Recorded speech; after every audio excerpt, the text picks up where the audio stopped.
Have you ever thought about how the economy kind of influences justice and injustice? Have you ever thought about how economics play into that?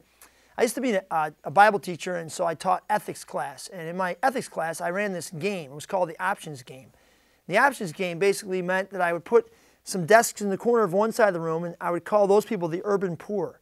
They had to stay behind the desks, and I would pack a bunch of students there, overcrowding them like an urban center. Another corner of the room, I'd put some other desks, and I'd call those people the rural poor. There was less of them there, but they also had no resources and couldn't leave the area where they lived. Then I would allow some other kids to wander the whole room, anywhere they wanted to go, even leave the room. They were the rich people.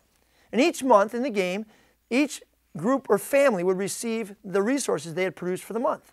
Well, within no time, the urban poor had totally used up all the resources because they weren't producing enough, that they were eating more than they produced, using more than they produced. The rural poor, the same thing. In the meantime, the rich kids had piles of popcorn representing food and piles of money, and were sitting there in luxury just lounging with their stuff and just having a great time.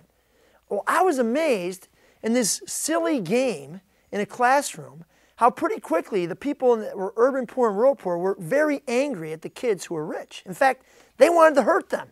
I saw good friends literally almost come to fisticuffs because they were so mad they wouldn't share their resources with them. I even saw the poor people in this game, a simulation game, kids playing poor people turn to selling off their women for prostitution, turn to theft, turn to violence, just to try to make the wrong right. They knew something wasn't just about the system.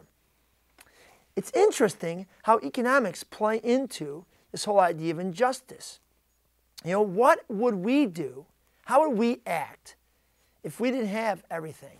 How would we act if we had less money and less resources? What would we be like? What would we act like? How would it change who we were?